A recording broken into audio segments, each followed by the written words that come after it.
Inguinal reason की anatomy है। And इसमें क्या क्या होता है, फर्स्ट इंग्वाइनल लिगामेंट होता है जो कि एक्सटर्नल ऑब्लिक एपोन्यूरोसिस का पार्ट होता है और ये एंटीरियर सुपीरियर इलियक स्पाइन से लेकर प्यूबिक ट्यूबरकल तक होता है। इसको पॉपर्ट्स लिगामेंट भी बोलते हैं। And anterior superior iliac spine and pubic tubercle के बीच का जो मिड पॉइंट होता है वो कहलाता है mid point of inguinal ligament. Then second lacunar ligament होता है जिसको गिम्बर नैट्स लिगामेंट भी बोलते हैं। एंड लैक्यूनार लिगामेंट जो है पोस्टीरियरली इंग्वाइनल लिगामेंट को अटैच करता है सुपीरियर प्यूबिक रैमस से।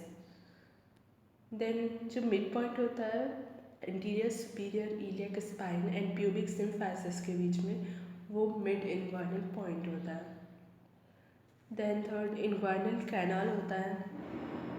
तो इंग्वाइनल कैनाल 4 सेंटीमीटर का होता है and deep to superficial inguinal ring तक एक्सटेंड करता है ये। देन फोर्थ डीप रिंग होती है। तो डीप रिंग एक यू शेप्ड डिफेक्ट होता है फेशिया ट्रांसवर्सैलिस में। फेशिया ट्रांसवर्सैलिस में ये होता है एंड 1.25 सेंटीमीटर अबव रहता है इंग्वाइनल लिगामेंट के मिड पॉइंट से, मतलब mid point of inguinal ligament से 1.2 सेंटीमीटर अबव रहता है। देन फिफ्थ एक्सटर्नल या सुपरफिशियल रिंग है। डीप रिंग का दूसरा नाम इंटरनल रिंग था and external ring superficial ring को बोलते हैं। ये फॉर्म होती है दो चीज़ों से, एक तो एक्सटर्नल ऑब्लिक एपोन्यूरोसिस से, उसके लेटरल और मीडियल क्रूरा से एंड प्यूबिक क्रेस्ट से जो कि बेस ऑफ ट्रायंगल बनाता है। तो ये एक ट्रायंगुलर टाइप का डिफेक्ट होता है एक्सटर्नल ऑब्लिक एपोन्यूरोसिस में जो सुपरफिशियल रिंग होती है। देन सिक्स इंग्वाइनल लिगामेंट की जो बाउंड्रीज है वो क्या क्या होती है। एंटीरियर बाउंड्रीज जो होती है उसकी दो होती है, एक एक्सटर्नल ऑब्लिक एपोन्यूरोसिस होती है एंड दूसरा कंजॉइंट मसल होता है जो कि लैटरली होता है। देन सुपीरियर में क्या बाउंड्री रहती है, आर्च्ड फाइबर्स होते हैं कंजॉइंट मसल के। एंड इन्फीरियर बाउंड्री क्या होती है इंग्वाइनल कैनाल की, एक इंग्वाइनल लिगामेंट होता है एंड दूसरा लैक्यूनार लिगामेंट होता है। लैक्यूनार लिगामेंट मीडियल साइड में होता है। देन पोस्टीरियर बाउंड्री क्या होती है इंग्वाइनल कैनाल की, एक फेशिया ट्रांसवर्सैलिस होता है एंड दूसरा कंजॉइंट मसल होता है जो कि मीडियली सिचुएटेड रहता है। देन नेक्स्ट इंग्वाइनल कैनाल के कंटेंट्स क्या होते हैं, तो इसमें एक होता है स्पर्मेटिक कॉर्ड, दूसरा इलियो इंग्वाइनल नर्व होता है, तीसरा जेनाइटल ब्रांच ऑफ जेनेटोफीमरल नर्व होता है, फोर्थ फीमेल्स में राउंड लिगामेंट प्रेजेंट होता है एंड फिफ्थ वेस्टिजियन रेमिनेंट होता है प्रोसेसर वेजाइनलिस सैक का। देन स्पर्मेटिक कॉर्ड में और क्या क्या होता है, इसके अंदर क्या कंटेंट्स होता है, वास्ट डिफरेंस होता है, टेस्टिकुलर आर्टरी होती है, आर्टरी टू द वास होती है, डिमेस्ट्रिक आर्टरी होती है। तो तीन तरह की आर्टरी हो गई। देन उसके बाद पैम्पेनिफॉर्म प्लेक्सस ऑफ वेन्स होते हैं एंड लिम्फेटिक्स होता है, सिम्पैथेटिक नर्व्स होती है, जेनाइटल ब्रांच ऑफ जेनेटोफीमरल नर्व होती है एंड प्रोसेसस वेजाइनलिस होता है। ये सारे कंटेंट्स होते हैं स्पर्मेटिक कॉर्ड के। नाउ नेक्स्ट हैसेलबैक्स ट्रायंगल के बारे में देखते हैं। सो ये मीडियली बाउंडेड रहता है रेक्टस एब्डोमिनस मसल से एंड लैटरली बाउंडेड रहता है इंफीरियर एपिगैस्ट्रिक आर्टरी से। एंड डायरेक्ट हर्निया जो है ना, तो मीडियल साइड में ये मोस्टली रहता है, मतलब एब्डोमेन के मीडियल साइड में और थ्रू द ट्रायंगल आता है। एंड इनडायरेक्ट हर्निया जो होता है वो एब्डोमेन के लेटरल साइड में होता है और इंफीरियर एपिगैस्ट्रिक आर्टरी जो कि लेटरल बाउंड्री है ट्रायंगल की उसके भी लेटरली रहता है वो। देन हैसेलबैक्स ट्रायंगल की जो इंफीरियर बाउंड्री है वो कैसी रहती है, इंग्वाइनल लिगामेंट से फॉर्म होती है। देन नेक्स्ट है इंग्वाइनल डिफेंस मैकेनिज्म्स कौन से होते हैं जो हर्निया को प्रिवेंट करते हैं। तो एक तो इंग्वाइनल कैनाल की ऑब्लिकिटी होती है, उसकी वजह से कम चांसेस रहते हैं हर्निया के। दूसरा शटर स्फिंक्टर लाइक इफेक्ट होता है एंड तीसरा बॉल वॉल्व इफेक्ट होता है। तो नेक्स्ट है इटियोलॉजी। हर्निया की इटियोलॉजी कैसी होती है, किस किस वजह से होता है ये। एक तो परसिस्टेंट प्रोसेसस वेजाइनलिस सैग के कारण होता है, इसके कारण इनडायरेक्ट हर्निया होता है। देन नेक्स्ट फेशिया ट्रांसवर्सैलिस के वीकनेस के कारण होता है। हैसेलबैक्स एरिया में अगर उसकी वीकनेस है फेशिया ट्रांसवर्सैलिस की तो उस केस में डायरेक्ट हर्निया होता है। देन थर्ड कोलेजन डिसऑर्डर के कारण होता है। तो कोलेजन डिसऑर्डर में दो टाइप्स के डिसऑर्डर आ सकते हैं, एक प्रोने बेली डिसऑर्डर है जो कि कॉन्जेनाइटल होता है एंड दूसरा स्मोकिंग होता है जो कि एक्वायर्ड कोलेजन डिसऑर्डर होता है, सॉरी एक्वायर्ड कोलेजन डेफिशिएंसी होती है, उसके कारण वो कोलेजन डेफिशिएंट हो जाता है स्मोकिंग की हैबिट के कारण। देन नेक्स्ट इटियोलॉजी होती है इनहेरिटेड इम्बैलेंस अगर है कोलेजन टाइप्स में तो उसकी वजह से। एंड उसके बाद और क्या कॉजेज़ हो सकते हैं, कंजॉइंट टेंडन के वीकनेस की वजह से भी हो सकता है। अब कंजॉइंट टेंडन्स की वीकनेस किस किस वजह से हो सकती है, एक तो हैवी वेट लिफ्टिंग की वजह से, दूसरा पोस्ट अपेंडिसेक्टोमी का ऑपरेशन हुआ उसके बाद, क्योंकि इलियो इन्क्वायरल नर्व के इंजरी के चांसेस रहता है उसमें अपेंडिसेक्टोमी में। देन नेक्स्ट क्रोनिक इलनेस अगर कोई है जिसकी वजह से फेशियल ट्रांसवर्साइलिस का वीकनेस हो रहा है तो उसकी वजह से कंजॉइंट टेंडन का वीकनेस होगा। और रिस्क फैक्टर्स क्या है हर्निया के, एक तो पेशेंट रिलेटेड हो सकता है, दूसरा एक्सटर्नल फैक्टर्स हो सकते हैं। तो पेशेंट रिलेटेड जो रिस्क फैक्टर्स है उसमें आता है एक तो पेटेंट प्रोसेसस वेजाइनलिस हो सकता है, दूसरा राइट साइड पीवी सैक जो है वो ऑब्लिटरेटेड होता है लेटर देन लेफ्ट वाजिनल सैक, तो उसके कारण हो सकता है। देन एक्सटर्नल फैक्टर्स क्या हो सकते हैं रिस्क फैक्टर्स में, एक तो स्मोकिंग हो सकता है, देन दूसरा इंक्रीज्ड एब्डोमिनल प्रेशर, अगर इंक्रीज्ड एब्डोमिनल प्रेशर होता है तो वो भी हर्निया कॉज करता है, तो उसमें ट्रिपल सीटिंग कॉज हो सकता है, कफिंग हो सकता है जंपिंग के कारण या फिर लोड लिफ्टिंग के कारण, तो ये सारे रिस्क फैक्टर्स हैं। देन इनडायरेक्ट हर्निया के बारे में देखते हैं, तो इनडायरेक्ट हर्निया क्या होता है, एब्डोमिनल कंटेंट्स का हर्निएशन होता है डीप इन्वाइनल रिंग से इन्वाइनल कैनाल में, और ये किसकी वजह से होता है, परसिस्टेंट प्रोसेसस वेजाइनलिस सैक के कारण होता है। Most common type of hernia होता है ये। इसकी कवरिंग्स क्या क्या होती है, तो एक तो एक्सटर्नल स्पर्मेटिक फेशिया होता है जो कि एक्सटर्नल ऑब्लिक एपोन्यूरोसिस का ही ट्रांसफॉर्मेशन होता है। दूसरा कवरिंग जो होता है क्रीमेस्ट्रिक फेशिया होता है जो कि इंटरनल ऑब्लिक का कंटिन्यूएशन होता है, और जो तीसरी कवरिंग होती है वो इंटरनल स्पर्मेटिक फेशिया की होती है जो कि फेशिया ट्रांसवर्साइलिस की कंटिन्यूएशन होती है।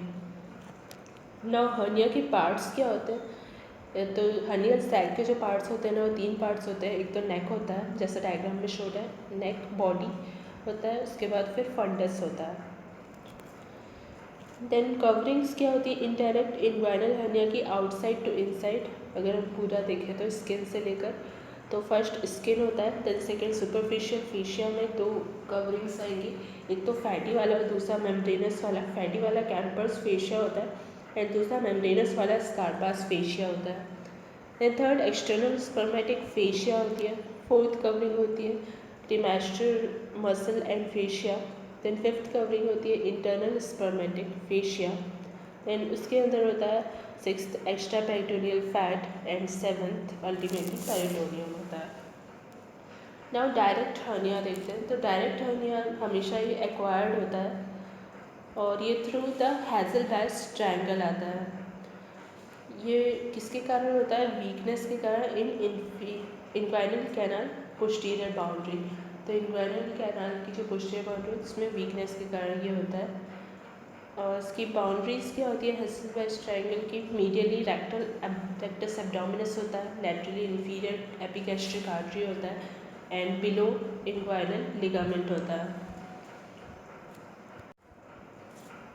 नाउ कवरिंग्स क्या होती है डायरेक्ट हर्निया की, आउटसाइड टू इनसाइड।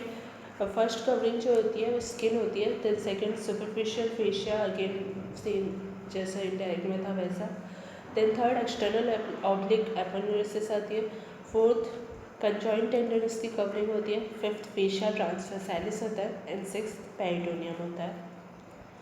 और सेकेंड प्रेसिपिटेटिंग फैक्टर्स क्या होते हैं डायरेक्ट हर्निया के लिए, स्मोकिंग होता है एक तो, दूसरा एल्डरली के कारण एंड थर्ड ट्रांसवर्सस एब्डोमिनस के वीकनेस के कारण होता है। तो एल्डरली में ज़्यादा क्या होता है डायरेक्ट हर्निया, क्रोनिक कफ के कारण होता है एक तो, दूसरा पॉप्स ऑन कफिंग, पॉप्स होते हैं कफिंग में, तो देन यूरिन पासिंग में अगर डिफ़िकल्टी हो रही है बिनाइन प्रोस्टेटिक हाइपरप्लेशिया के कारण तो उसके कारण भी होता है ये हर्निया, देन क्रॉनिक कॉन्स्टिपेशन के कारण भी होता है। और स्क्रॉटम में डिसेंट इसमें अनयूजुअल होता है, डायरेक्ट हर्निया में यूजुअली डिसेंट नहीं होता है स्क्रॉटम में। यहाँ क्लिनिकल केस है इसका, तो इसमें फर्स्ट हिस्ट्री के बारे में देखते हैं। तो हिस्ट्री में फर्स्ट तो इन्वाइनल रीजन की स्वेलिंग को देखना है, तो उसमें ग्रेजुअली इंक्रीज़ होगी वो स्वेलिंग साइज़ में हर्निया के केस में। देन सेकेंड, ड्रैगिंग पेन होगा हर्निया के केस में अगर ओमेंटोसील है तो, ओमेंटम अगर कंटेंट है तब। देन थर्ड, हर्निया का एक क्या साइन होता है कि स्टार्टिंग में जो है ना लाइंग डाउन अगर करेगा पेशेंट, लाई डाउन करेगा तो वो डिसअपियर हो जाएगा हर्निया, लेकिन बाद में क्या होता है कि वो रिड्यूस नहीं हो पाता है चाहे कोई भी पोजीशन हो। देन फोर्थ, अगर ओमेंटम कंटेंट है तो पेन फिर रिफर होता है अम्बिलिकल रीजन में भी, क्योंकि ओमेंटम स्टमक से कनेक्टेड होता है एंड स्टमक को जो है वो सप्लाई होता है 10th thoracic नर्व से, T10 से। देन फिफ्थ हिस्ट्री हमको किसकी लेनी है, अगर ऑब्स्ट्रक्टिव हर्निया है तो फिर हमको सडन सिवियर पेन, वॉमिटिंग और इरिड्यूसिबिलिटी के बारे में भी पूछना है, मतलब अचानक से दर्द तो नहीं उठा, उल्टी तो नहीं हो रही है, या फिर रिड्यूस नहीं हो पा रहा है क्या हर्निया, ऐसा। देन हिस्ट्री में और क्या पूछना है, हिस्ट्री ऑफ अलग अलग चीज़, 3 चीज़ की हिस्ट्री लेना है हमको कॉज ऑफ हर्निया को डिटेक्ट करने के लिए। तो एक तो क्रोनिक कफ की हिस्ट्री लेना है, लगातार खांसी चल रही है क्या, मतलब बहुत दिन से खांसी चल रही है क्या। एंड सेकेंड, कॉन्स्टिपेशन की हिस्ट्री लेना है। एंड थर्ड, यूरिन पासिंग में डिफ़िकल्टी हो रही है क्या, उसकी हिस्ट्री लेनी है। देन सेवन्थ, अपेंडिसेक्टोमी की हिस्ट्री लेनी है। तो अपेंडिसेक्टोमी हिस्ट्री क्यों लेना है, क्योंकि उसकी वजह से राइट ट्रांसवर्सस एब्डोमिनिस का वीकनेस हो सकता है इस मसल का। नाउ क्लिनिकल एग्जामिनेशन है नेक्स्ट, तो इसमें फर्स्ट इंस्पेक्शन के बारे में देखते हैं। इंस्पेक्शन को स्टैंडिंग पोजीशन और में करना है और दोनों साइड्स में करना है इंस्पेक्शन।